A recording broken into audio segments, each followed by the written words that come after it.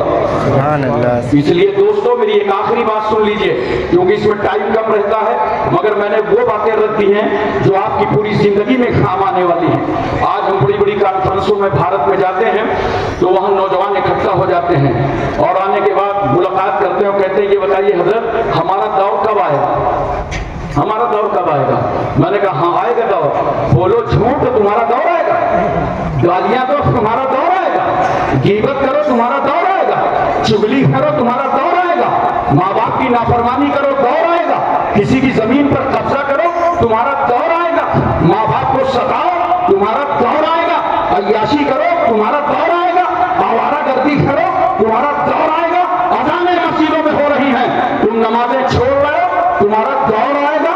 یہ رمضان کے مہینے میں بہت سارے لوگ روزے کا مذاق اڑا دیتے ہیں اور کہتے ہیں ہم تو روز جیسے ہیں، شرم نہیں آتی، حیا نہیں آتی، اپنا دور بلا رہے ہو تمہارا دور آئے گا، تباہیاں خرید رہے ہو تمہارا دور آئے گا، بکواس کر رہے ہو تمہارا دور آئے گا، آوارہ گردی کر رہے ہو تمہارا دور آئے گا، ظلم کر رہے ہو کسی پر بھی تمہارا دور آئے گا، تم کسی کو ستا رہے ہو دور آئے گا، پڑوسی کو تکلیف پہنچا رہے ہو تمہارا دور آئے گا، تم تنگ کر رہے ہو اللہ کے بندوں کو اور دور آئے گا۔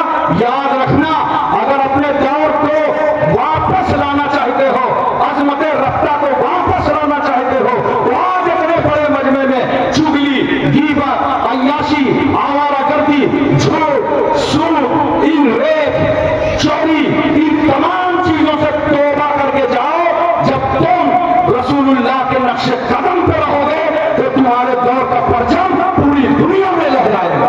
سبحان اللہ، سبحان اللہ۔ اب ایک آخری بات یہ سنیے، دیکھیے کیسے اللہ کا وجود ہے۔ میں پوری رات نہیں پوری زندگی دلیل دے سکتا ہوں الحمدللہ اس پر، لیکن دلیل دینا ہی نہیں ہے، بس ایک دیکھنے والے کا کہا مان لیا ہے، ہم نے تجھے بن دیکھے خدا مان لیا ہے۔ اللہ کے رسول صلی اللہ علیہ وسلم سے لوگوں نے سوال کیا کہ یا رسول اللہ یہ روح کیا چیز ہے؟ روح جانتے ہیں کہ نہیں؟ کسی کی نکلتے دیکھا؟ بولو یار، سمجھ رہے ہو نا روح؟ اتنا ڈر گئے لگتا ہے نکلنے والی ہے۔ ارے روح جان رہے ہو، سمجھ رہے ہو؟ سرکار صلی اللہ علیہ وسلم سے سوال ہوا یا رسول اللہ یہ روح ہے کیا؟ میرے پیغمبر صلی اللہ علیہ وسلم سے پوچھا جا رہا ہے روح کیا چیز ہے؟ اللہ فرماتا ہے میرے محبوب اس کا جواب آپ کا پروردگار عطا فرمائے گا۔ اور اللہ نے کیا کہا؟ یسألونک عن الروح، پیغمبر یہ لوگ آپ سے روح کے بارے میں سوال کرتے ہیں، قل الروح، آپ کا یہ روح جو ہے من امر ربی، وہ اللہ کا حکم ہے۔ بولو محبت سے سبحان اللہ۔ روح کیا ہے؟ اللہ کا حکم، زور سے بولو۔ اللہ کا حکم۔ یہ دیہات والوں کا ایمان عقیدہ کتنا مضبوط رہتا ہے، بات بات پہ کہتے ہیں اللہ کا حکم ہے، اللہ کا حکم نہیں ہوا نہیں ہے، اللہ کا حکم سے سب ٹھیک چل رہا ہے، اللہ کا حکم ہے سب بڑھیا چل رہا ہے۔ کیوں؟ ہمارے تمہارے بدن میں جو روح ہے یہ اللہ کا حکم ہے، اور جب یہ نکل جاتی ہے روح تو یاد رکھنا جسم مردہ ہو جاتا ہے۔ آپ سوچو جب روح نکلتی ہے جانتے ہو کدھر سے نکلتی ہے؟ پیر کی طرف سے۔ فرشتہ آیا اس نے روح نکالا، مرنے والا دیکھ رہا ہے کہ آج میری روح نکل رہی ہے۔ گانٹھ پہ آیا، مرنے والا دیکھ رہا ہے میری روح نکل رہی ہے۔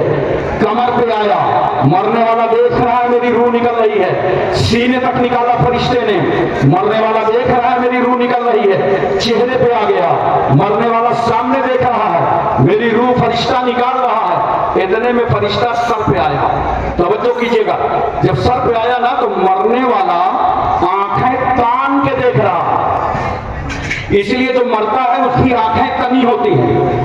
جلدی سے آپ کیا کرتے ہو؟ آنکھیں سیدھی کرتے ہو، پیر سیدھے کرتے ہو، بولو تو آنکھیں تان کے دیکھ رہا کون نکال رہا ہے؟ چونکہ سر پہ نکال رہا ہے، اور جیسے ہی اللہ کا حکم نکلا آنکھیں تنی کی تنی رہ گئی۔ اب وہ اپنی خود کی آنکھ نہیں سیدھی کر سکتا کیونکہ اس کی روح نکل گئی۔ اب مجھے محبت سے بتاؤ اور سمجھاؤ کہ روح جسم میں ڈالنے والا کون ہے اور جوس میں سے نکالنے والا کون ہے؟ میں پورے یورپ کو، ایشیا کو چیلنج کرتا ہوں کہ ذرا ایک آدمی میں روح ڈال کے دکھا دو اور ایک آدمی کی روح کھینچ کے دکھا دو، نہیں کر سکتے۔ یہ صرف شان قدرت ہے جو احکم الحاکمین ہے، رب الارباب ہے، قاضی الحاجات ہے، مولا ہے، کبریا ہے، بڑا ہے، کبیر ہے، خالق ہے، ہمارا پروردگار ہے۔ جب روح ڈالی بھی جا رہی ہے اور روح نکالی بھی جا رہی ہے، اس کا مطلب یہ ہے کہ اللہ کا وجود بالکل ہے۔ کبھی تو روح ڈالی بھی جا رہی، روح نکالی بھی جا رہی۔ اس لیے آخری بات یہی ہے کہ سوشل میڈیا پر حساب سے دھیان دیجئے۔ سورۃ فاتحہ پڑھتے ہو نا، اس میں ایک آیت ہے انعمت علیہم، ایک ٹکڑا ہے جس کا معنی ہے کہ اللہ تو نے انعام فرمایا جن پر، ان کے راستے پہ ہمیں چلا۔ اب اگر کوئی اس میں ایک پیش لگا دے، انمتا کے بجائے اس کو کیا کرتے ہیں، انمتو کرتے، تو آپ تو نہیں سمجھ پاؤ گے، آپ حافظ قرآن نہیں ہو۔ آپ انمتو پڑھ دو گے سوشل میڈیا کے چکر میں، تو اس کا ترجمہ جانتے ہو کیا ہوگا، میں نے انعام کیا۔ اللہ کو جو کام کرنا تھا وہ بندہ کہہ رہا میں نے کیا، تو یہی کفر ہو جائے گا۔ یاد رکھنا یہی کفر ہو جائے گا، کیونکہ ایک زبر زیر پیش بدل سکتا ہے۔ میں نے فیس بک بہت دیکھا ہے، بعض مرتبہ دیکھا کہ قرآن کی کچھ آیتوں کو تبدیل کر کے ڈالا گیا، تو اس کی اصلاح کون کرے گا، عالم دین کرے گا، حافظ قرآن کرے گا، قاری قرآن کرے گا، یہ موبائل کے ذریعے نہیں ہوگی۔ آپ یاد رکھیے کہ کوئی بھی چیز موبائل میں دیکھیے، اپنے پڑوس کے عالم سے ضرور تحقیق کر لیجئے۔ دین سوشل میڈیا سے نہیں، دین قرآن سے سیکھو، دین حدیث سے سیکھو، دین علماء سے سیکھو، دین حافظوں سے سیکھو، دین عالموں سے سیکھو۔ اللہ کی بارگاہ میں دعا ہے پروردگار عالم ہم کو اور آپ کو سب کو علم و عمل کی توفیق عطا فرمائے۔ وآخر دعوانا ان الحمدللہ رب العالمین۔ السلام علیکم۔ کھڑے ہو جائیے، صلاۃ و سلام۔